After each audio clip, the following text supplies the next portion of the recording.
Welcome, a really warm welcome to this is the final event in the fabulous Winter Tales Literary Festival with a completely fabulous guest. I'm totally delighted to welcome Miles Jup, whom I'm sure is known to you all for one thing or another, probably several things, or others.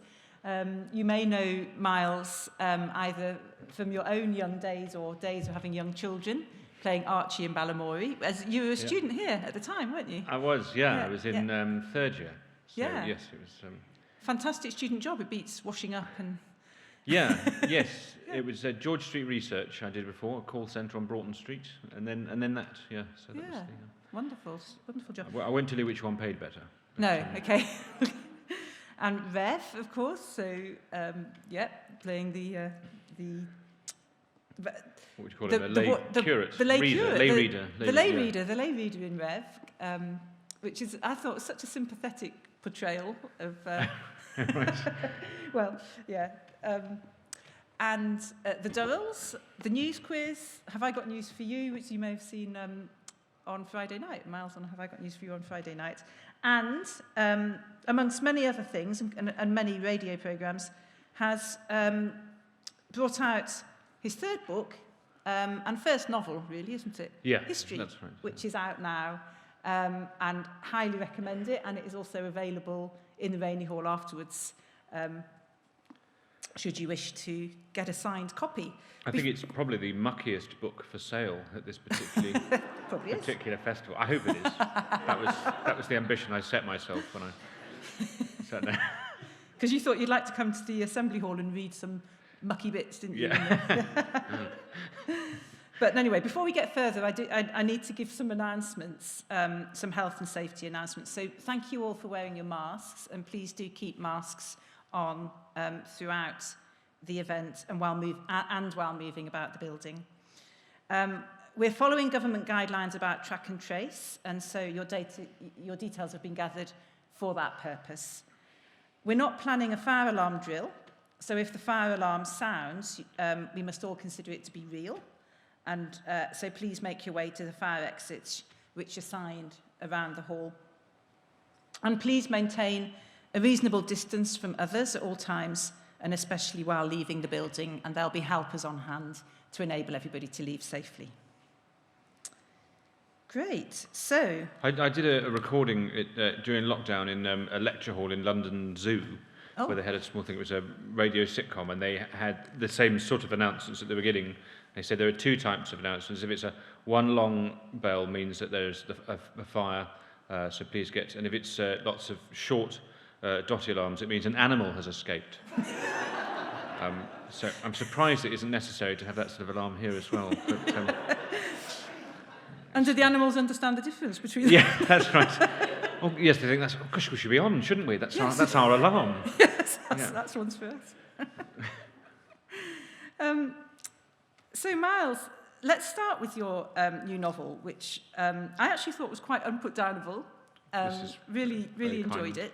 And perhaps just to ask, before we talk specifically about the book, what was it that inspired you to write a novel? I mean, amongst the very many different things you do.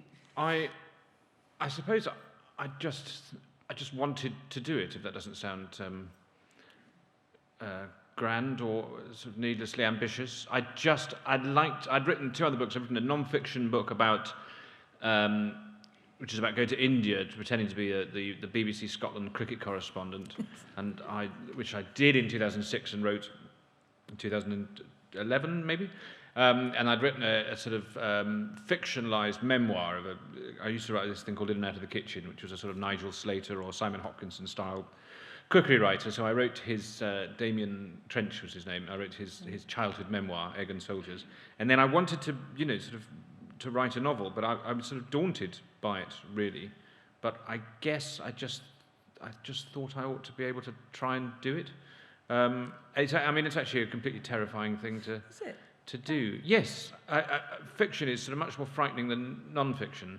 Okay. And I don't know, I was wondering why that is, and I spoke to my friend Izzy Sutty, who's written a novel, and I said, why is that more frightening? She'd also written non-fiction. She said, I think it's because if it's non-fiction, you just write, oh, this is what happened, Whereas it's fiction, you're saying, left to my own devices, this is the sort of thing I come up with. And, and that is actually a sort of terrifying thought, because only you can take responsibility, which is why it should have been published. It should have been published years ago, and the reason it should have been published years ago is I was meant to have delivered it years ago. It's at least 3 Christmases late. And then in lockdown, I completely ran out of it. They'd ring and say, sorry, you don't seem to have sent us this novel that we've paid you to write. And I'd go, well, it's awful, I couldn't possibly, I'm doing an episode of Tipping Point Lucky Stars, and I can't, there's no way I could sort of do it. And then, you're not doing anything. I'm not doing anything at all. So I had to finish it. But it is, yes, there is something very frightening about it. Yeah. Not just the length of it, but that it's, you've got to do it properly, and you've got a grown-up on the other end of the phone saying, you haven't done this very well, so you need to do that again. Oh. And you go, what, completely again, or just a little change? No, big changes. You've got to make big changes. And everything they say, it sort of goes through a filter, and they say, you need to do this. You think, oh, that sounds straightforward. You need to do this, and then you need to do this. You think, oh, that sounds like a lot of work. So that's obviously, that's the bit that I find terrifying. So do you feel quite exposed in writing fiction? Is it? Yeah, oddly, I don't know why. I know Victoria Hislop a bit. Ian Hislop's wife, but she writes these amazing novels set in Greece. She's just been on Greek Strictly Come Dancing, or Dancing with the Stars, it's called. And I said to her, when you write a novel, do people think everything's based on your own life? And she said, particularly sex scenes. So, and then you sort of go back and you would think, oh no. So that you come up with this thing, and everything that you imagine, you think, oh, I don't want people to think this is my life. And so that's an extra reason to be guarded. But I enjoyed the sort of discipline of getting down and getting on with it, I must say. Yeah. And sort of trying to be funny and trying to be sad. And well, it is all of those. It is all of those things, and it makes me think about how, we can't take. It's a bit too saccharine to take funny just on its own, isn't it? And it's a bit too much to take sad just on its own. So the combination. Yeah, I sort of think that anything could have jokes in. You can watch a really serious film and it will have sort of funny moments in, and that doesn't, I think, maybe this is self-serving, but I think funny is quite sort of hard, so it doesn't cheapen. If there were 2 absolutely cracking jokes in the middle of Moby Dick, you wouldn't think, well, these other 600 pages have been a waste of my time, have they? It doesn't sort of doesn't devalue it in any way. So I think there's room for all sorts. In the same way that there's lots of, particularly in recent years, lots of things in sort of sitcoms that have been very, sad to watch, whatever thing. So I don't think things need to be straight down the line. No, it's quite a good vehicle for getting the serious things through, isn't it?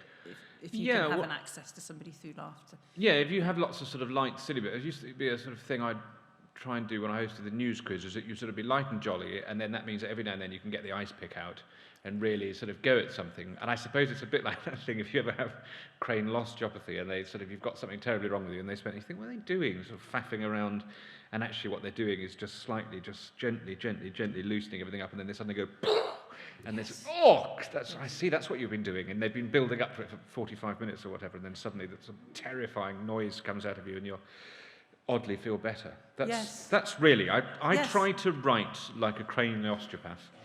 And actually, when you did that action, I thought of Clive falling backwards onto the sports car. Yes. And damaging his back. And, right, yes. Well, I think back pain becomes a constant. Yes. Constant in everyone's life, I hope. I think, should we hear Miles read a bit? Well, that's very enthusiastic. No, that was... No, it was. It's nice to see people that aren't sort of behind a Zoom screen or whatever, or you're not sort of they're pretending to sit in front of a wall of books or whatever it might be. So this, I've chosen to read a bit that is essentially of no consequence, just because everything else sort of, I think, claws in. But the book is about a man called Clive, who is a increasingly depressed history teacher, and he, at the end of term, he's got himself into a slight bit of trouble, and at school, and has also got concussed whilst playing in a staff cricket match, in which he sort of was accidentally stoned. So he's taken the family off they decide to go to Normandy, which is always a dreadful idea. I don't know if you've been, it rains all the time. And actually I have 5 children, and once we arrived at New Haven Ferryport, and I think 95% of the occupants of the car had been sick by the time we got to Newhaven. So there's an element of real life that bleeds into these things. So Clive and his wife Helen have had to stop en route to Newhaven Ferryport to pick up necessary supplies. In the event, they found a turn-off that took them towards Worthing. The windows remained down, Paddington remained off, and Clive repeated the phrase, "Everybody hold tight," just often enough to render it utterly absent of meaning. They pulled up outside a branch of Spa in a small village, and Clive helped both girls out while Helen ran into the shop, in which, moments before, the lady behind the counter had taken a sizable bite of an incredibly flaky Danish pastry. "Oh, excuse me," said the lady eventually, once she'd chewed and swallowed enough of the bite, all the while gesturing contritely and fanning her mouth to enable her to enunciate. "I'm just having a bit of a late breakfast. Or is it an early lunch?" "I think it might even be a late lunch," said Helen. "I think I've overdone it in the microwave. Scorching. Can I help you?" Helen, momentarily distracted by the idea of somebody putting a Danish pastry in a microwave, eventually said, "Kitchen roll, and we're trying to catch a ferry." "Excuse me?" said the lady. She put the Danish pastry down on the counter on top of a paper bag. Helen could see that it was steaming a great deal. "Or wet wipes. My daughters have been sick in the car." "Oh dear," said the lady, now straightening her name badge. "Carol," it said, "happy to help." "We're in a bit of a hurry." "Yes, I bet you are. It's always hard to leave yourself enough time on long journeys when you've got children, isn't it? We had 3, all grown up now, but they used to get car sick. If you could just tell me where I might find them," said Helen. "Wet wipes or kitchen roll?" "Either. They're both on the same aisle, luckily. Aisle 2, well, we've only got 2 aisles. It's the one on the right." Carol had only been in Helen's life for under a minute, and being someone who always saw the best in everyone, would have struggled to understand just how much Helen already hated her. "Thank you," said Helen. An elderly gentleman in a spa uniform was crouching down in the entrance of the narrow aisle. "Excuse me," said Helen, "can I just squeeze past?" He stood up, holding a clipboard, and smiled warmly at Helen, who grimaced back as she squeezed by. There wasn't space for people to pass, especially if one of them was holding a clipboard perpendicular to his body. Ideally, he'd have stepped out of the way, but he was either entranced by Helen's charms or impractical. Instead, he grinned while Helen contorted. Then she scanned the shelves. Kitchen rolls should be easy to spot, surely. She looked all the way up and down the aisle without success before the man with the grin said, "Can I help you?" It said Roger on his name badge. "Kitchen towel," said Helen, "and wet wipes." "The other aisle," said the man, possibly called Roger. "Is this aisle 2? "It is." "Right, so the kitchen towels and wet wipes are in aisle 1, are they?" "Always have been, well, since I've worked here." "Great," said Helen. "Can I get round at the other end? It's blocked off. I'm doing a stock take, you see. There's things on the floor." "Well, if I could just get past you again," said Helen, and steered Roger out of the aisle. "Found everything you need?" asked Carol as the pair passed her. "Not quite," said Helen. "I think I may have been looking in the wrong aisle." "Aisle 2 for kitchen roll," said Carol. "Aisle 1, Carol," said Roger. "Certainly since I've worked here." "Oh," said Karen, "maybe try that one then."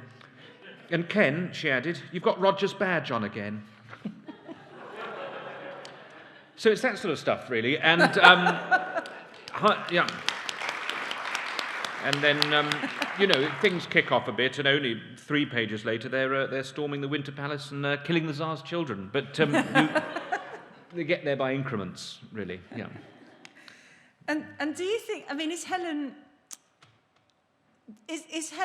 a very perceptive character? Do you think, or does she fail to see what's going on with Clive? No, she does see what's going on, but she also sees that she can't sort of help him. I mean, Clive is one of those people, we all know people like this, who really need to help themselves a little bit, and you can lead a horse to water and then take no further responsibility.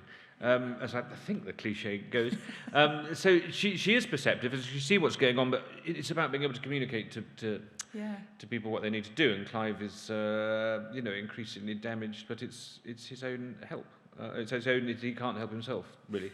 So I had a really interesting experience reading, because I felt very sorry for Clive, and he's a funny character, isn't he? He's humorous, he's witty, and he's bright, but all sorts of awful things keep happening to him.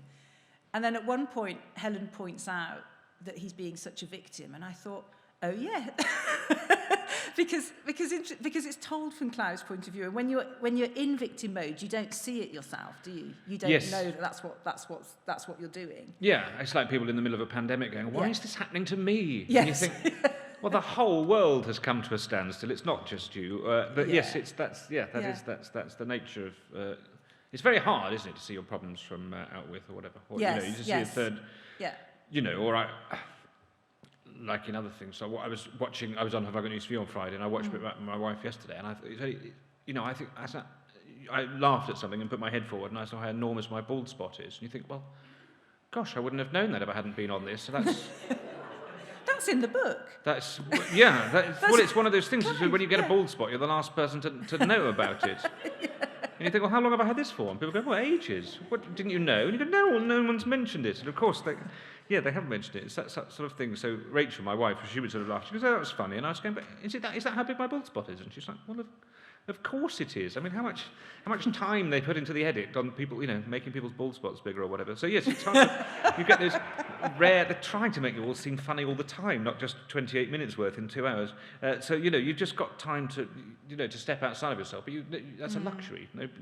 People don't normally do it. And Clive is an example of that sort of person who doesn't realise he's brought it all on himself. Yeah. So, have I got news for you? What's it like turning up at the studio, getting ready to be on a programme like that, or hosting a news quiz? It's very up to the minute in terms of the news that's happening. Yeah, I mean, there's more preparation than it appears, I suppose. But something like Have I Got News For You is largely just chat, isn't it? So you can't really plan stuff. I mean, I've done that. I have done it about sort of 15 or 16 times now, I reckon. But I think the first time I was absolutely beside myself with fear, and I rang a friend, Sarah Milliken had done it recently, and I said, I've been booked to this thing. What is it like? How do I cope? And she said the really terrifying bit is when the theme tune starts, because you think, oh, it's this one, and you realise it's a thing that you've been watching yourself for whatever 15.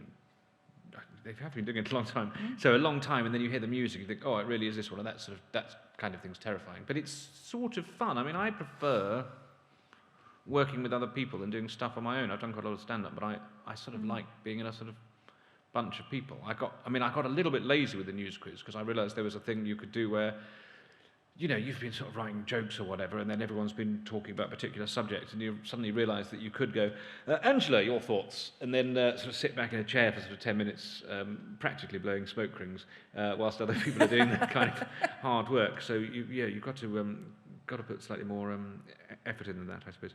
But yeah, I sort of like those things. They get a bit too much. There's probably too many panel shows and not enough scripted comedy. But that's not a it's not my fault.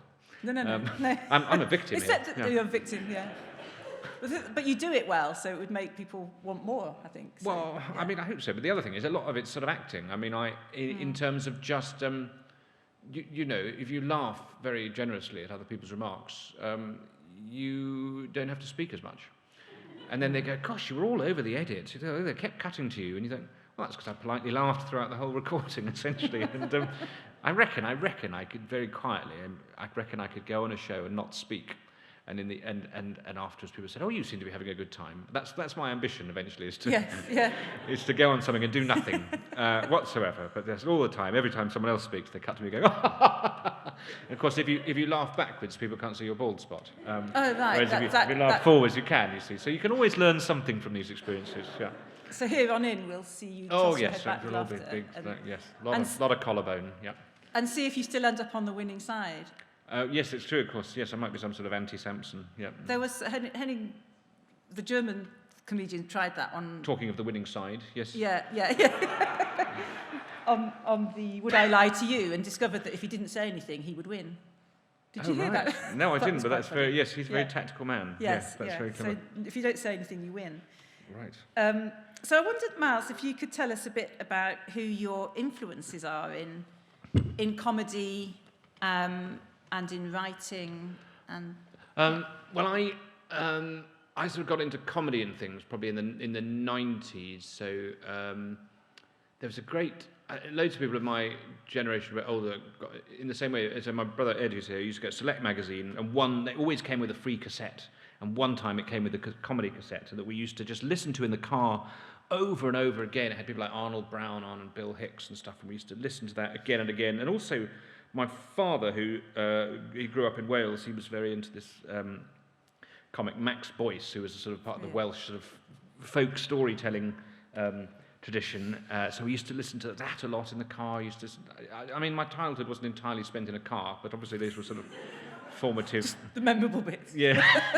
Yes. Obviously, perhaps I didn't have a tape player in my own bedroom or whatever it is, but we'd listen to these things again and again. So even things that we didn't understand, I suddenly realized, it's just, you would laugh at things you don't know what any of the words really mean or what he's talking. I didn't know if he was making an observational joke about the way people used to queue going to rugby internationals in Cardiff in the 1970s. I had no business laughing at that, but for whatever reason it seemed funny to me. So I would listen to those things, and Tom Lehrer we used to listen to a lot. And then when I got into watching stuff, Fry and Laurie I absolutely loved, and Blackadder, which I'm actually too young for, actually. They were sort of 80s and 90s programmes, but I watched them over and over again. The film Clockwise, I reckon I've seen upwards of 40 times. I don't know, I just loved it. And yeah, things in which posh people getting angry or swearing, to me, I mean, I don't know why any other sort of comedy is necessary. It's got affinities. But still they persist. Yeah. So those would be things, and so what's remarkable then is when you suddenly find yourself working with people like that. I mean, in the 90s, there were sort of 5 famous comics. There had been Joe Brand and Jack Dee and Lee Evans and Izzard, say, and every now and then you find yourself in the sphere of one of these people, and actually you're there because you've been asked to do a job, but you're there with... So I did a thing recently, Agatha Christie, that Hugh Laurie had adapted and directed and was in, and to me that was just the most amazing thing. But of course he's going, what do you think you should do in this scene? And you go, oh, well, I think, he probably comes and he's quite perplexed, isn't he? And, yeah, maybe he just sort of stands at the edge or whatever. Whereas you're thinking, why are you asking me? I mean, this is incredible, really. And, you have to sort of stop yourself grabbing people by the lapels and saying, you're the reason I'm here anyway. I mean, you basically paid for my house without you knowing it because you've inspired me to do whatever. So those things are quite sort of surreal, actually, and you have to kind of put a lid on it. But also, you then think... Well, that will do now, won't it? I mean, that came out of nowhere, and I saw he was doing a thing, and he's such a big hero of mine. And I watched all the episodes of House or whatever, and I saw he was making this thing, and I thought, I must speak to my agent and see if there's any way I could audition for that. And then she emailed and said, would you audition for this thing? And then I thought, oh no, I couldn't possibly. If he doesn't like it, I wouldn't be able to bear it. And then they said, would you Zoom with him? And so I said, well, yeah, I'd love to Zoom with him. That would be enough on its own. So I sort of paced up and down the house waiting to sort of think, how am I going to impress him on Zoom? And then I clicked on the link and he was there going, have you read my script? Please, will you do it? And I was going, oh, yes, I'll do absolutely anything. Of course, I mean, he could have said, I haven't really got any parts for you, but I do need someone to come and sort of do the garden once a week or whatever. And I'd have gone, well, I'll be there, I'll buy a lawnmower, anything, whatever. And then, you turn up, oh, hi, how are you, been busy? Yeah, hi. And you try and play it cool, but inside you're doing... your 16-year-old self is doing somersaults. Not that my 16-year-old self could do somersaults any more than my 42-year-old self can. But So is imposter syndrome quite a real thing for you when you step out of your, step into the next challenge? Yes, but I think that's true for everyone, isn't it? Everyone's absolutely. I mean, but there is a sort of thing and I don't think this is being cynical, but I do sort of quite a lot of different things, and sometimes a lot of the time you're just out of your depth, really, and then I realised eventually your job is to look like you're meant to be there, and that would come not from, it might be doing, if you've never been on a set before and you're suddenly dressed in this fancy costume and you're shoved out to say lines, you think, wow, I mean, could anyone do this? Maybe anyone could do this, or maybe no one could do this, and you don't know, or, sometimes I would go to a London hotel and host something like the Refrigeration and Cooling Awards, right? And I don't know what any of it means, but it's on an auto cue, and I think, well, I can't stand there and going, look, you're the experts, I'll just read this out. I sort of think, I must look like someone that, is deeply invested in the world of refrigeration and cooling, and when I say congratulations to the technical team behind the Samsung XR3 7IC, that I myself am sort of very envious of what they've achieved and whatever, and all I'm doing is thinking, I must look like I'm meant to be here. That is the job. Yes. So, even this is quite sort of, but, I've never been in here. We're in this sort of venerated building or whatever. I've never set foot on the stage before, and yet here I am sort of chatting about myself in a sort of arrogant way. But, you sit there and you think, yes, I'm meant to be here. This is the sort of thing that happens to me. Whereas at, 11:30 today, I was standing on crew platform with everyone else thinking, oh, God, this is awful. You just have to put it on. But I'm sure lecturers, teachers, everyone thinks... It's huge, isn't it? And I find as chaplain to the university that I'm often talking to people about imposter syndrome, and especially students who, and the higher up they go, and this is one of the interesting things I think about feeling imposter, which is why I think it's interesting to speak to people in other walks of life about it as well, is that you might think when you come up in your first year, well, I just need to get used to being at a university, in a university like Edinburgh, and so there is that acclimatizing to it. But then if you get up to the next level, then it's like, it's even more, because now you're with people who can do PhDs. And I was working with a group of PhD students about imposter syndrome, and I said, pretty much everybody has imposter syndrome, and they said, no, they just have the syndrome. I'm the real imposter. And that's what... Right, yeah. But that's exactly how it works, isn't it? That is exactly how it works. So it is helpful for people to hear that even those who have reached, dizzying heights, and also, or perhaps especially those, because the higher you go, the more you can feel it, I think. Well, I think anyone in any situation, you think, why am I the, has there been some sort of administrative error? Why? Yeah, exactly. This does seem straightly. This is like being asked to drive a train or whatever sometimes. And the things I really hate when people are like, well, you know what you're doing, so you just do the thing you do, and you're totally out of your. Years ago when I lived here, so there was a charity auction, and I went and I did some of the lots, and someone came up and said, so I used to be in a children's programme, Balamory, which we filmed in the Isle of Mull, and very important part of this nation's cultural history. And I went to this, so I played a character who wore like a pink jumper and as it happens, the official tartan of the Scottish Chefs Association. Oh. And someone came at the auction and said, if you auction yourself, we would bid. And I said, what's it to do? And they said, you come to our children's party. And I said, well, okay. And so we did the thing, and they bid the money, and I thought no more about it. And then a few months later, someone rang up and said, those people that bid for the thing, this is the date of the party, they've hired the costume, you need to turn up at this address at this time. So I did that. I turned up and I thought, I wonder what this is going to be like. And they went upstairs with me on sort of spare bedroom, and laid out was the costume from the show, which I wouldn't have put on for 18 months or whatever. And I said, right, so what happens? They go, well, you put that on, and then in about 20 minutes, we will play the theme tune, and you come down the stairs. And I went, right. And they went, and then you do your thing. And I said, I haven't got a thing. And they said, but the thing, you must have a thing you do at children's parties. And I went, no, I've never done this before.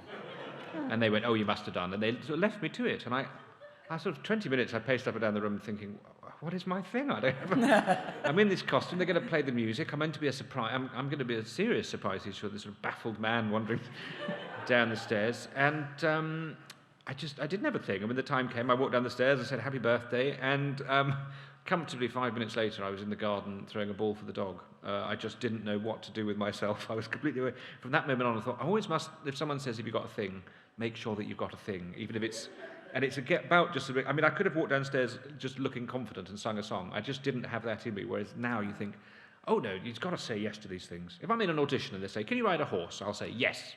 And I tell you now, I cannot ride horses, and but you just have to sort of say, yes, I can, and I'm meant to be. I did a thing once, an Irvine Welsh drama that was shot in Leith Docks, and they said, can you drive? And I said, yes, I can drive. I'm having lessons at the moment. And I wasn't having lessons, but I did have a provisional license, and it was a thing, it was called Wedding Bells, and we had to park outside I had to stop an automatic 4x4. I'd never driven an automatic before.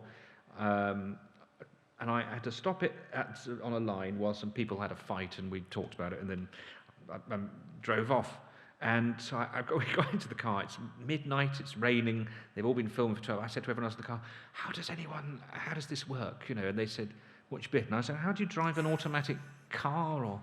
And they were going, oh, God, sort of taught me through it. And anyway, they sort of got the instructions, but I couldn't sort of say I need to practice. So they're like, we haven't really got much time, so if you can just make sure you hit the mark.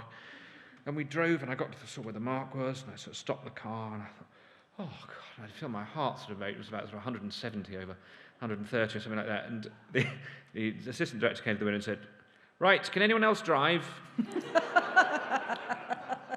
And I said, what was wrong? I've absolutely hit the mark. And she goes, no, the car stopped in the right place, but it took ages, and you look absolutely terrified.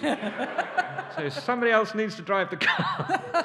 And I thought, you can get away with it to get the job, but by the time you turn up, by then you've got to have learned to drive a car. It's not. Okay. You can't just sit in Soho going, yeah, I can do that, and then suddenly you're in the Hebrides going, right then, well, show us how to do, scuba dive, and you go, oh gosh, all I did was tick the scuba dive box. Yeah. So. Yeah, you can't. That's why people have imposter syndrome, because they're deeply unqualified for many of the jobs they do. Yeah. Yes. Yeah. It's not. It's a very real thing. Yeah. So you were here studying theology. That's right. Yeah. What led you to choose theology for your degree? My A-level results. No, it's completely unfair. I just got very. For years, I wanted to be a classicist for no reason other than the fact that my mother had explained to me that people were recruited to work for the intelligence services from classics courses. And I would have been a terrible spy, I think the imposter syndrome that really makes spying very difficult. You're not really a businessman, are you? I'm not a businessman. No, I'm a spy. But I thought I could be, and eventually I realised I just wasn't interested in it as a subject. And Ed and I, my brother, we'd gone backpacking in the Holy Land, and we would sort of wander around. There was a guy that stayed in the youth hostel we were in, who was, in retrospect, possibly a little out there. But he introduced himself as a prophet and seemed perfectly polite. And he would basically take you to real life. The sites where various things in the Bible happened, and sort of reenact them while we watched, and I kind of thought this is very interesting. I mean, he is bonkers, but the wider subject is very interesting. So when I came back, I said to my parents, I'm going to change, do a different degree, because I think this is interesting. But also my father is a clergyman, so there was that sort of thread was there, really, so it wasn't a sort of a total anathema to me. And I thought it would be a very interesting subject to do, as indeed it turned out to be. I wish I'd done sort of more stuff about world religions. I matriculated in 1999, and from 2001 onwards, suddenly, people took a lot more interest in sort of other religions around the world. And in retrospect, I wish I'd done a little bit more of that. But I understood a reasonable amount of what people were talking about for much of my degree, and I think that's, what more could one honestly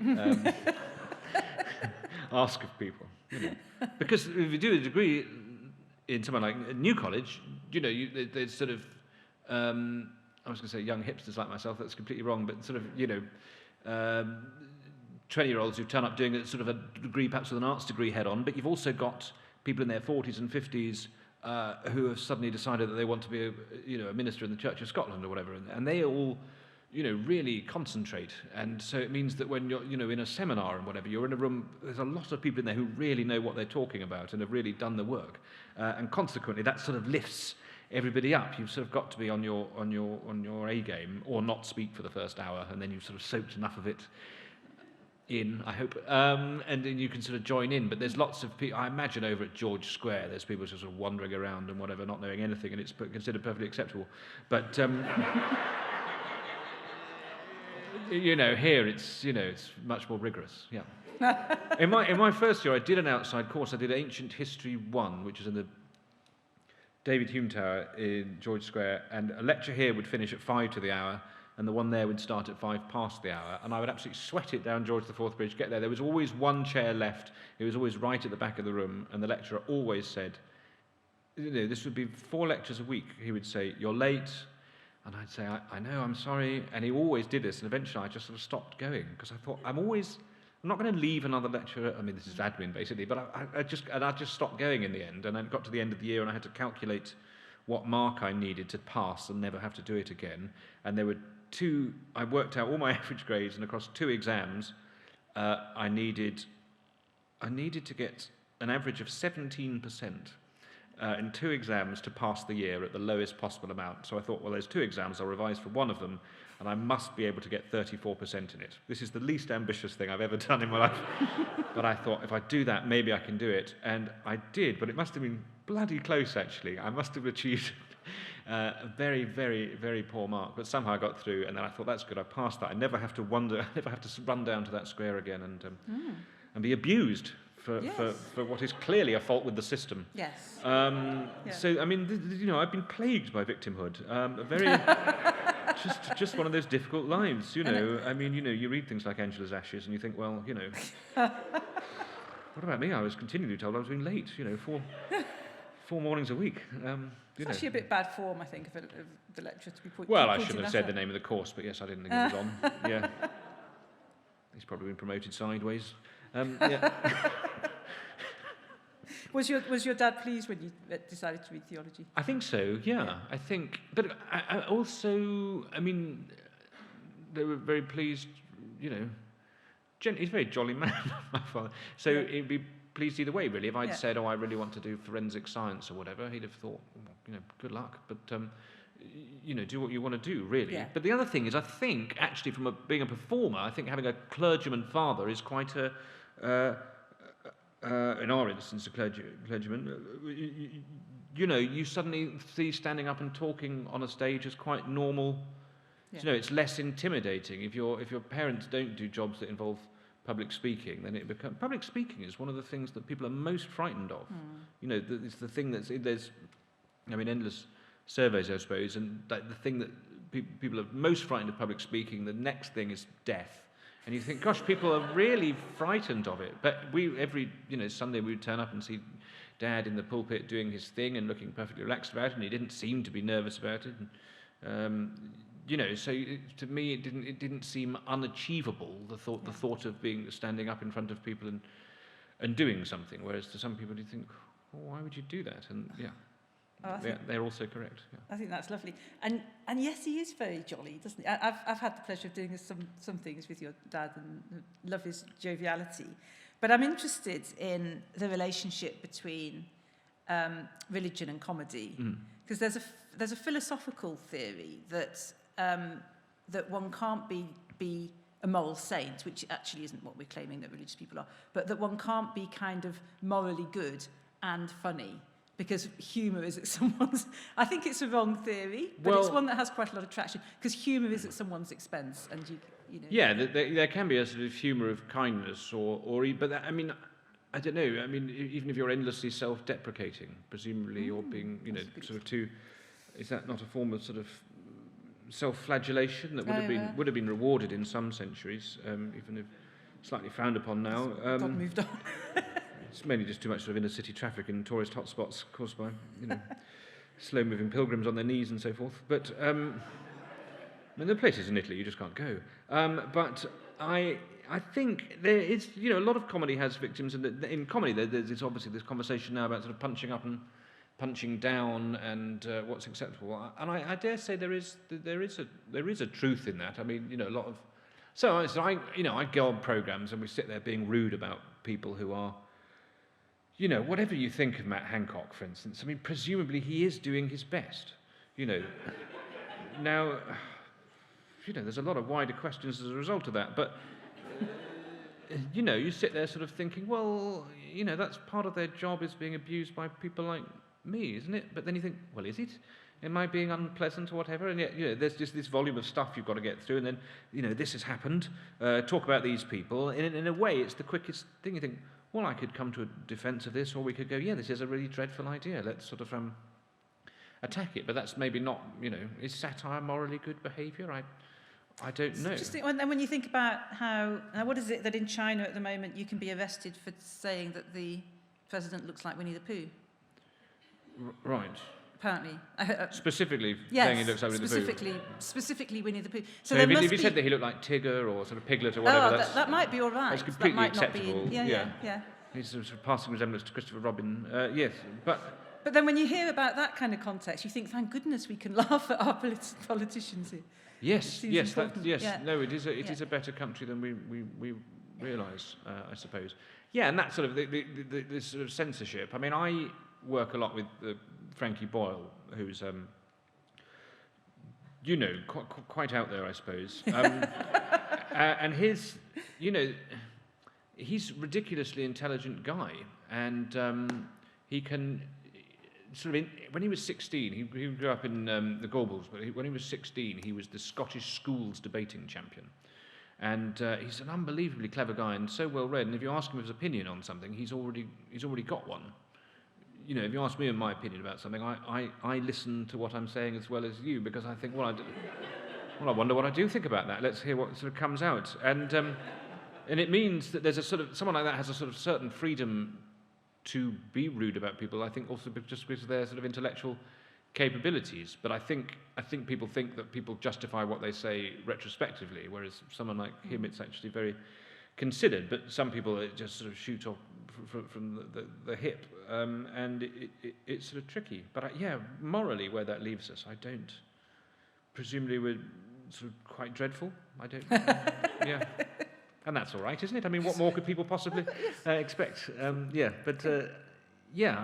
think the sort of moral question of it is sort of quite difficult. But then I think, you know, when you lack want people, of humour would be difficult too. Yeah. Yes, that's true. You know, people do, we need a laugh, people always say, and it just piles unbearable pressure on people. Oh. You know, that was all that period, all the time I was hosting the news quiz, it was Trump and the referendum. Yeah. And after a while, people would be like, oh, it's so good to hear jokes about that. It's such a serious time. You think, well, it's impossible to write them. I mean, you know, it sort of just becomes reportage after a while. And you know, you get to a point where you can say, oh, isn't so-and-so dreadful? And people clap and everyone thinks a good job's been done. You think, no one's laughed in the middle of there. It's just a room full of people agreeing. And that's not, you know, that's not comedy either. So I suppose you do need... the sort of dissenting voices, I think, are really important. People who aren't in on the thing are necessary. Yeah, and I certainly did feel at those times that the Radio 4 comedy was part of what kept me sane. So I was really grateful that there were people able to... This is the service we mean to provide. Yeah, thank you. Yeah, keeping the nation sane. So are you happy to open this up to questions and see... Yeah. If anyone says I look like Winnie the Pooh, I will absolutely lose it. But... everything else is acceptable. Okay. Actually, I'd probably be quite flattered. Yeah. Quite, so let's keen honey consumer. Never use a spoon. Yep. Yeah, that's right. So we'd love to have some questions from the audience for Miles. Well, they don't have to be questions. They could be statements. They could be statements. And otherwise, direct attacks. Yeah. Otherwise, we'll hear more of your book. Yeah, you see, that's the ultimatum. That's good. Yeah. Here we go. I'm sure this man can project. He's got advantages. Thank you very much, first of all. That's just been wonderful. Are you genuinely interested in cricket? Yes. I am genuinely interested in cricket. It's a very dark time for people interested in cricket because our game is under siege. No, I'm genuinely interested in cricket. Are you genuinely interested in cricket? No. Right. But could I say Scottish cricket is going through a purple patch at the moment? Well, I think Scottish cricket did remarkably well in the T20 World Cup. And what I'll tell you something, on Frankie Boyle's New World Order that we were recording during that, I'd go up every Thursday, they'd always say, can you bring your favourite story to talk about at the beginning of the show? And I always thought that's really irritating because it always gets edited out. So I would always talk about cricket. And I did it for 3 weeks, and after 3 weeks they stopped sitting in the email, we're not going to talk about your favourite news story for the week anymore. So that's why I'd achieved it there. But it's going through a purple patch, and it's no reason why it shouldn't be, you know, as the game becomes ever more professional. So I'm afraid I am genuinely interested in cricket, but I'm delighted for Scotland, if I'm allowed to be. Yeah. I have written a book about cricket, Fibber in the Heat, which don't read if you're not interested in cricket. You'd find it very depressing. There's a question here and then over there. Yep.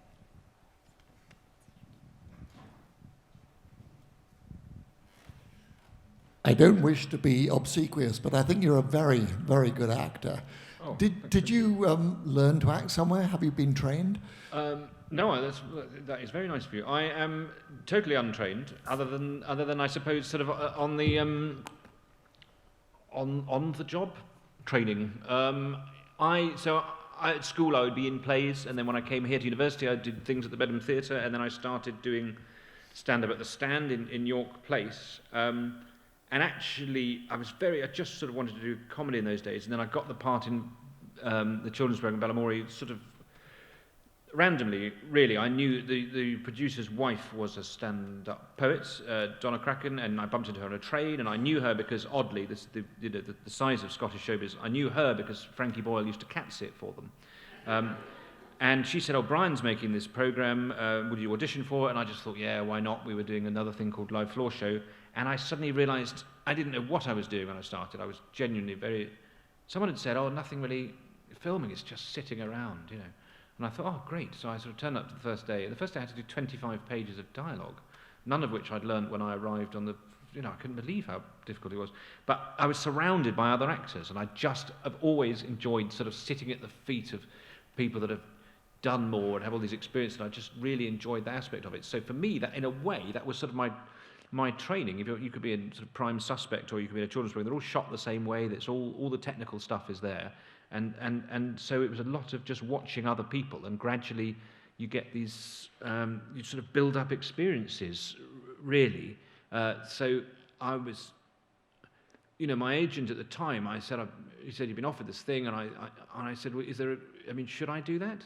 And he said, look, no one will ever see it. This is your chance to learn. And he was half right. And it was my chance to learn, and I from there, really just being around other people and watching doing it. I will rock up and do a tiny part in things sometimes if it means I get to watch other people doing what they do. I had a dreadful day on the Sherlock Holmes film, playing a sort of waiter, and Robert Downey Jr. kept talking over my single line. But I didn't mind, because I got to spend a day watching Jude Law and Robert Downey Jr. and Kelly Riley doing their thing, and I suppose Guy Ritchie directing, and that, for me, that's worth it. It's just watching other people do what they do all the time. I love it. But no, it's not trained, and every now and then you need a grown up to say, don't do it like that. That was a bit big. Just carve it down. And those little things: arrive early, watch the monitor, check that you're in the right thing. Basically, you need that's very simple advice. But if you turn up and do a job on a program that you've said, do you watch so-and-so? Yes, of course I do. I say, you make sure you have done by the time you turn up, and that you're acting within the correct tone. I had a dreadful experience once where my agent sent me these pages for a thing. I went and I thought, God, what's going on here? But eventually I thought, no, I suppose it is quite funny, and so I went in and I rang her back and I said, yes, I've just done it. And she said, how did it go? I said, yeah, I think I managed to, I managed to work out a way of making it quite funny in the end. And she said, it's not remotely funny. It's a sci-fi thing called Humans. And I said, oh, it only made sense to me as comedy. Otherwise it's just sort of completely baffling. And that was an example of complete failure to do the proper research. Whereas so those sort of experiences of going and failing are also good. They're part of that sort of part of the learning, I guess. Yeah. But, thank you. But thank you for being obsequious. That was very flattering. So, gentleman over there.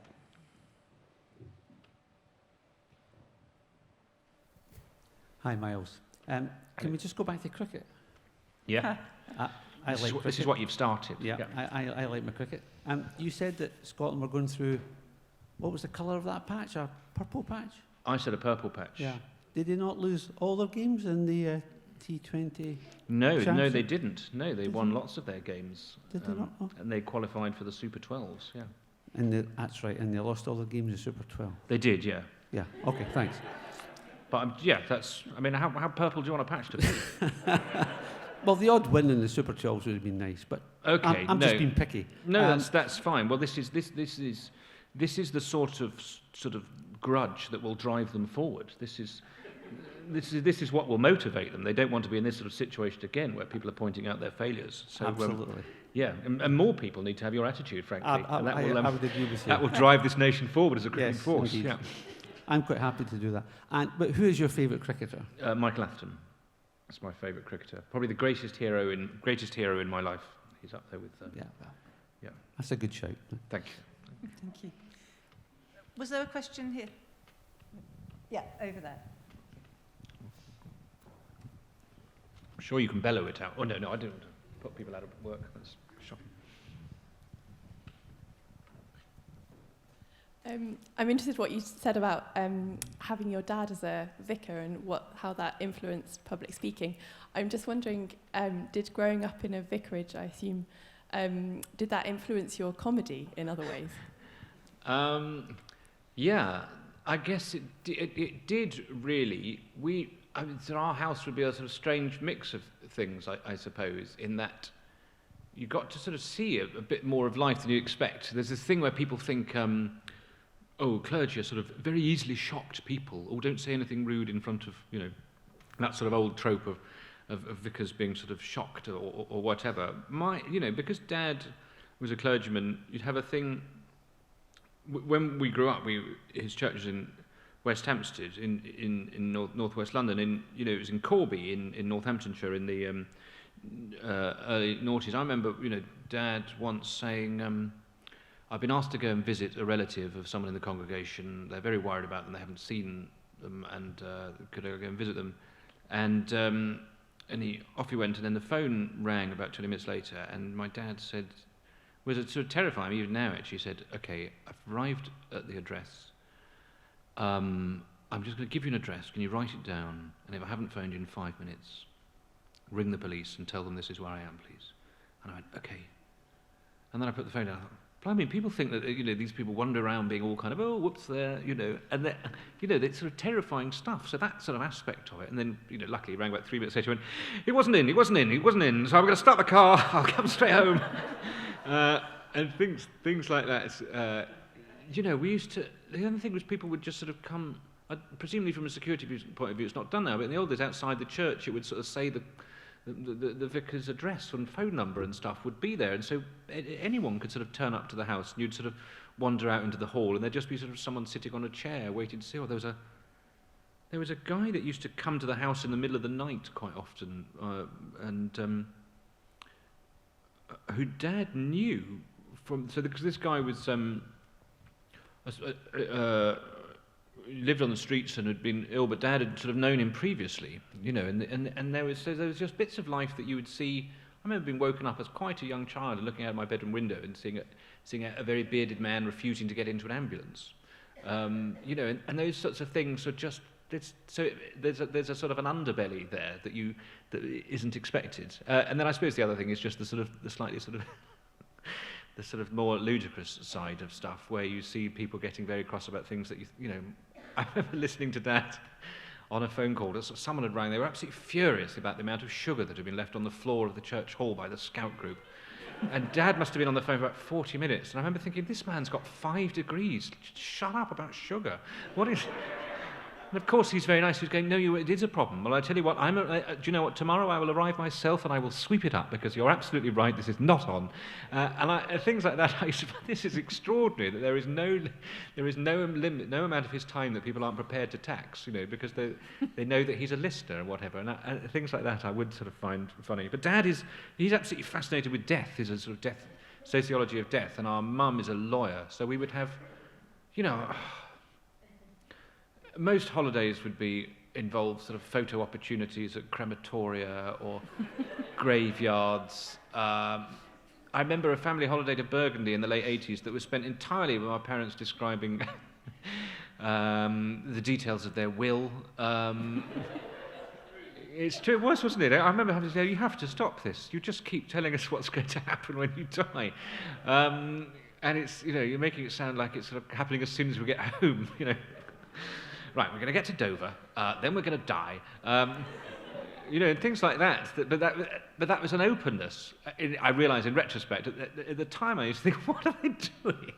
Whereas now I realise, no, it was an openness in talking about sort of taboo subjects that people, don't actually talk about now. There's lots of stuff, obviously, we wouldn't talk about, but there's lots of things. So that sort of thing, that preparedness to speak about things that frighten most people or whatever, I think is really good, yeah. Are there other questions from the floor? Yeah, here, lady in the purple coat. Did you find you already had a lot of material when you were playing Rev? Did you feel like you were stepping into a world that you knew, or playing in Rev, I should say? Yeah, well, the character I played was a lay reader who, I think in the third, there's a sort of 3 strikes and you're out policy. You can keep applying for the, what do you call it, to become a minister or whatever. Right, yes. And so he finally fails in that. And I suppose in my time here, I may have come across some people that attempted to be accepted to the ministry who weren't. So there was an element of that. But actually, yeah, just the way, probably more from my childhood, seeing the way that certain people fuss around in vestries and get in the way. Yeah, but that was fun. Sorry. Sorry, I'm not sure whether you've just answered my question, because I was thinking about it as you were talking. It's whether at any time when you were at New College, or before even, that you felt called to the ministry yourself. When I was at New College, there was a theology and practice course in my third year, and in which the first term was talking about what people actually did practically, but talking about practice in a theoretical way. And then if you did that, you could do the second term, you could do an actual sort of placement. And so there had been a week where we went to the Royal Edinburgh, which is flats now, like everything. But we went and did a week with Ewan Kelly, yes, Ewan Kelly. And we had a week there doing lots of stuff just with the chaplaincy, and I found it really interesting. And so I, again, out of one's depth sort of things like, we watched an operation. We went to the mortuary. We met sort of young people who'd had, really serious illnesses.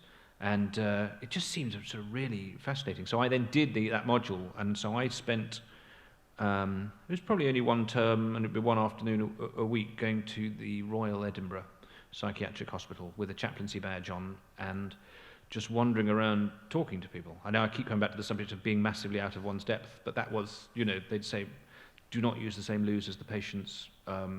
If you want an alarm, you can have an alarm with you, all these things. And that sort of practical side of it, I thought was sort of amazing, but also really, really hard.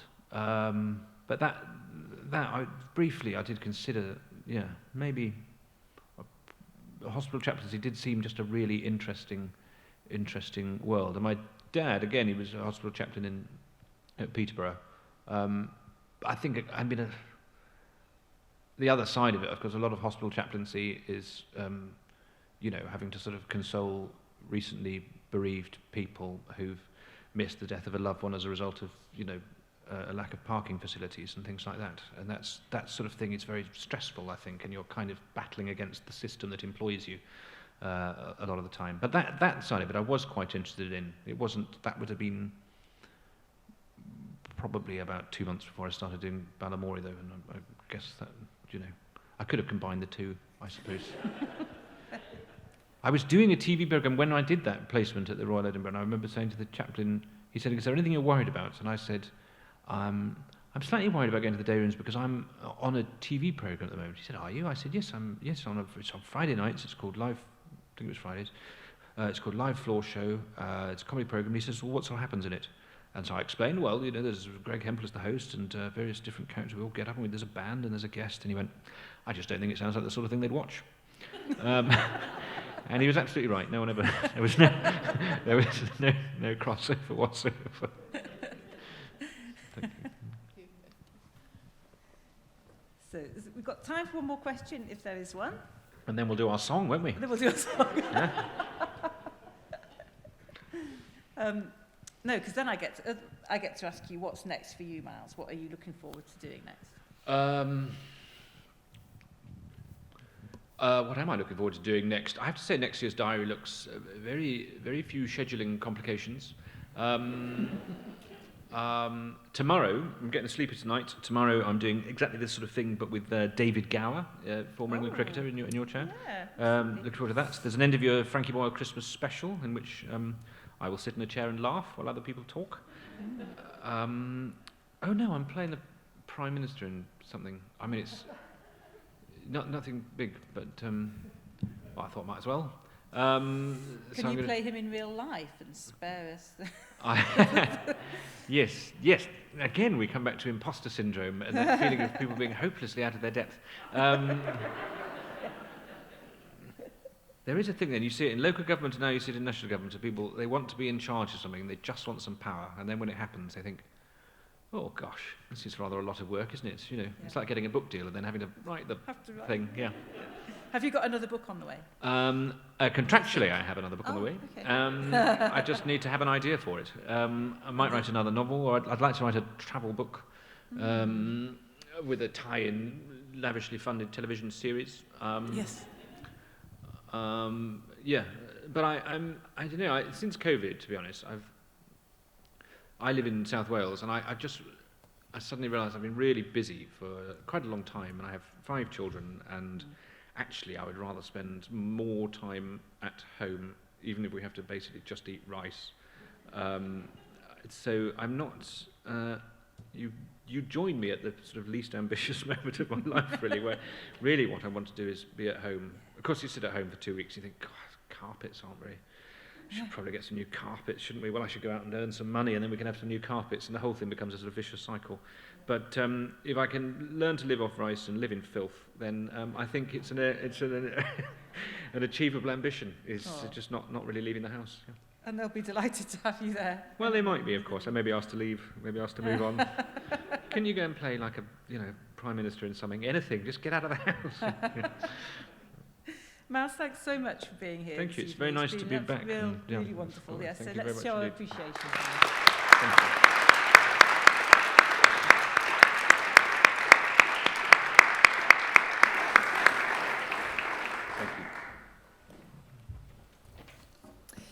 Thank you so much, Miles and Harriet.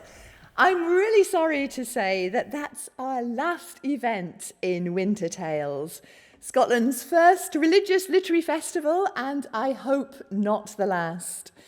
When we first started planning this over 2 years ago, the guiding idea was curling up under a duvet with a good book while the lights of Edinburgh's winter wonderland sparkled down below in Waverley Gardens. But we had no idea whether it would work or not. Would writers want to come? Would we get a good enough programme? And would we get an audience? As it turns out, I don't think we needed to worry. This really has been a festival of literature, religion, and the imagination. Alison and Jolyon have put together a sparkling programme that illustrates just how central religion is to every aspect of life and creative writing, from our relationship with the planet to crime writing and the origins of evil, from deep questions of identity to what it means to be human. And we've explored aspects of hope, science, refuge, silence, children's literature, music, and humour along the way. I've been to almost every event, and I have to say that I have enjoyed every one. It's been a really scintillating weekend. Winter Tales brings to an end an anniversary year for us. 2021 marked 175 years since the founding of the new college building. Of course, theology has been taught at Edinburgh since the very founding of the university over 400 years ago. But in the modern School of Divinity, we're quite attached to our iconic building, which seems to pop up on nearly every tourist photo of the Edinburgh skyline. And if you'd like to find out more about the building or the School of Divinity and all our other activities, then please do have a look at our website. All that remains now, I think, is to thank people. And so many people have given a ridiculous amount of time to make this work. I'd like to thank, of course, all our star acts, the authors and those who chatted to them, also our friends on the sound system, the people from the Grassmarket project who have catered so splendidly, and all of the new college support staff who have borne the brunt of never-ending risk assessments. And oh yes, right to the very end, we've been revisiting our risk assessments for this. Who knew that a carol service was so dangerous? And the endless details that go into putting on an event like this in person just after the pandemic. Our student helpers have been quite simply amazing. Always there, always ready to help. Our marketing team, Kathy, Joe and Rory, have worked tirelessly to get the message out. But most of all, of course, the success of this weekend is down to two incredible people whose creativity and imagination seems to know no bounds.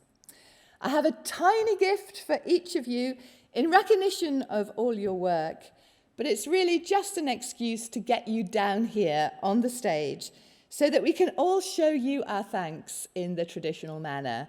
And if Joe would come up too, come Alison Jack, the creative director, and Jolyon Mitchell, co-director.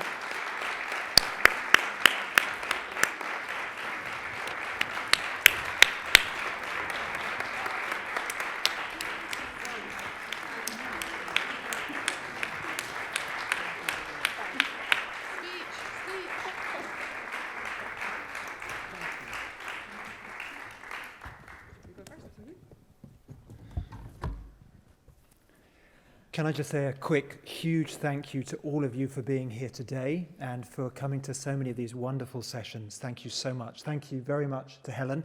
I'd like to take a very quick few moments just to say thank you to our sponsors, which is firstly the School of Divinity, celebrating, as we know, 175 years in New College, the building, and also to Susan, principal of New College, to thank New College for their sponsorship and support.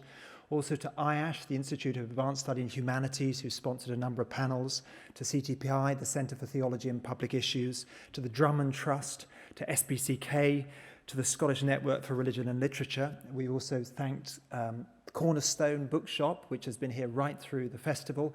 And can I encourage you at the end of this event, if you haven't already, to go through there, buy Miles's book, and I'm sure you'll sign it afterwards, won't you? So yeah, that's great. I do recommend. I should say actually, my mum has read almost every author in preparation for this. She can't be here at the moment, but she might be watching at home. So hi, Mum. So, but she actually has read everything, and she said that your book made her laugh most. She just really enjoyed it. So thank you very much for that. And also. Finally, but by no means least, a huge thank you to my colleague Alison, who has been quite simply fantastic to work with. Just brilliant. So really patient and energizing and great to work with. So thank you so much, Alison. It's been a pleasure.